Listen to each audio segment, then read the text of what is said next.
Selamat malam, salam sejahtera. Terima kasih karena bersama dengan saya di Nazilin Unity Channel. Kalau kemarin isu yang paling hangat ialah apabila didedahkan bahawa apabila Anwar Ibrahim berjanji memotong gaji beliau bersama dengan Menteri Kabinet, ini telah menjadikan negara menjimatkan uang sekurang-kurangnya 1,2 juta setahun atau bersamaan dengan 100.000 sebulan.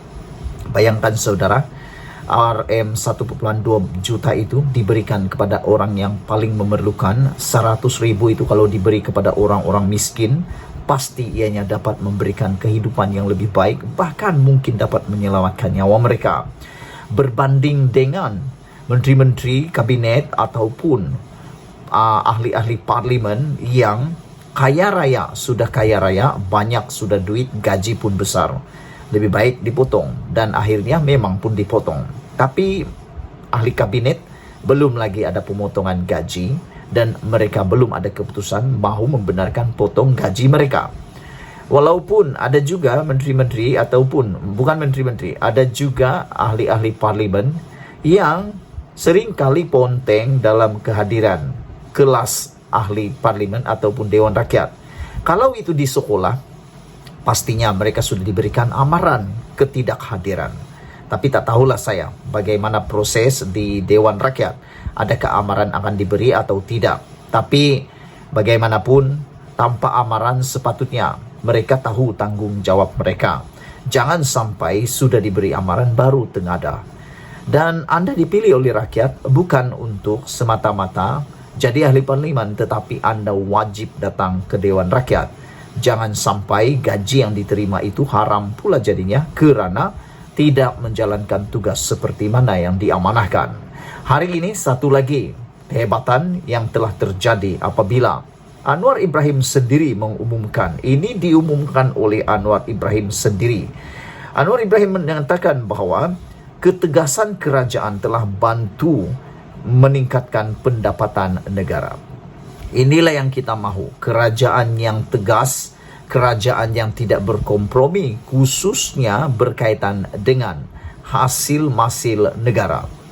Jangan menjadi kerajaan kalau tak tegas, terutamanya berkompromi tentang cukai, berkompromi tentang tata kelola dalam pentadbiran negara. Kita bersyukur walaupun ramai walaupun yang tak setuju dengan Anwar Ibrahim, yang masih lagi tak suka dengan Anwar Ibrahim, tetapi ramai sudah mula menyedari bahawa Anwar Ibrahim adalah insan yang istimewa, lebih baik daripada Perdana Menteri yang lain, kerana Anwar Ibrahim telah pun berjaya walaupun dalam keadaan ekonomi yang paling lembab pernah ada kerana COVID-19, tetapi telah berjaya naik semula. Dan yang lebih penting lagi, Anwar Ibrahim baru 5 bulan jadi Perdana Menteri, kini dah mula meningkatkan pendapatan negara.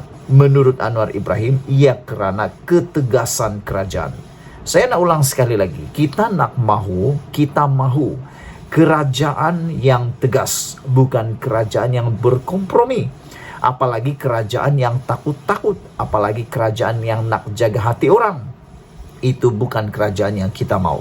Kerajaan yang kita mau ialah kerajaan yang tegas, terutamanya dalam soal jenayah, soal penyelewengan, soal tak bayar cukai, dan soal-soal berkaitan dengan keuangan Malaysia. Saudara-saudara sekalian, menurut Datuk Seri Anwar Ibrahim, beliau yakin ketegasan kerajaan dalam menjalankan pentadbiran dengan tata kelola baik akan memberikan pulangan kepada negara dan rakyat dalam jangka masa panjang. Keyakinan itu, katanya, bersandarkan kepada jumlah pendapatan negara yang mula meningkat sejak beberapa bulan kebelakangan ini pada kadar yang lebih tinggi dari jangkaan. Kita bersyukurlah.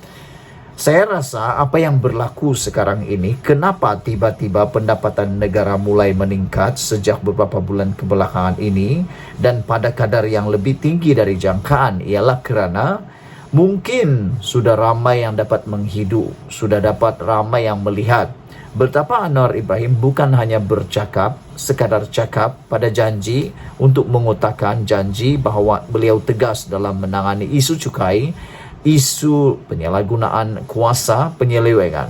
Jadi mungkin ramai yang telah menghidu dan mula takut.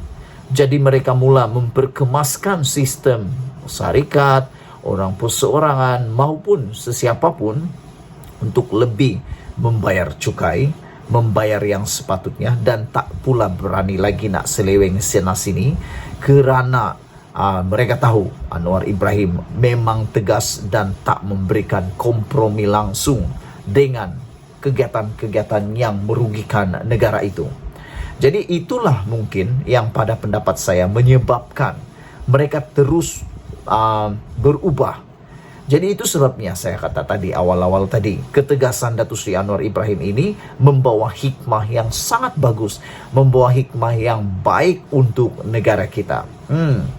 Selain itu, Lembaga Hasil Dalam Negeri LHDN memperoleh kutipan yang melonjak naik cukup tinggi, kata Anwar. Nah, kamu setuju atau tidak? Ini realiti dia.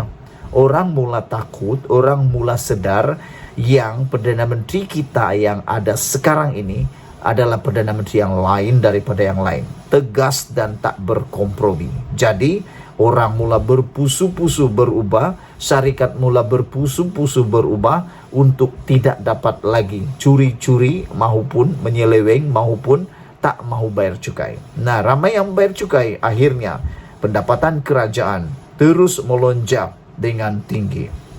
Anwar kata, kita akan umumkan jumlah itu nanti. Kita akan tunggu berapa jumlah itu. Ini buktinya apabila kita bersikap tegas, tauke besar yang jarang membayar penuh cukai tidak berani berbuat demikian. Kan? Saya dah kata. Tauke besar, jerung-jerung yang tak mau bayar cukai penuh, akhirnya membayar penuh cukai kerana tidak berani lagi berbuat demikian.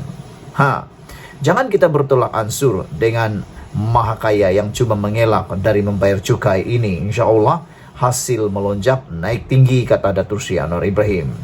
Beliau juga yakin jika pendapatan negara terus meningkat, kerajaan mampu untuk memulangkannya kepada penjawat awam dalam bentuk kenaikan gaji dan allowance. Manfaat awal katanya sudah dinikmati penjawat awam tahun ini apabila menerima insentif RM700 masing-masing pada Januari dan sambutan Aidilfitri.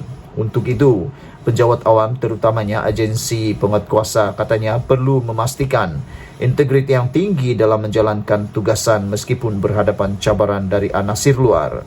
Beliau berkata demikian ketika berucap pada Majlis Nilai-Nilai Murni Anjuran Kementerian Dalam Negeri di sini hari ini.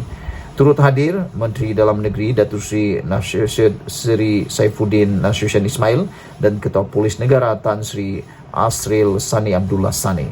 Sekian dulu untuk kali ini. Jangan lupa share video ini. Kita jumpa lagi. Bye-bye.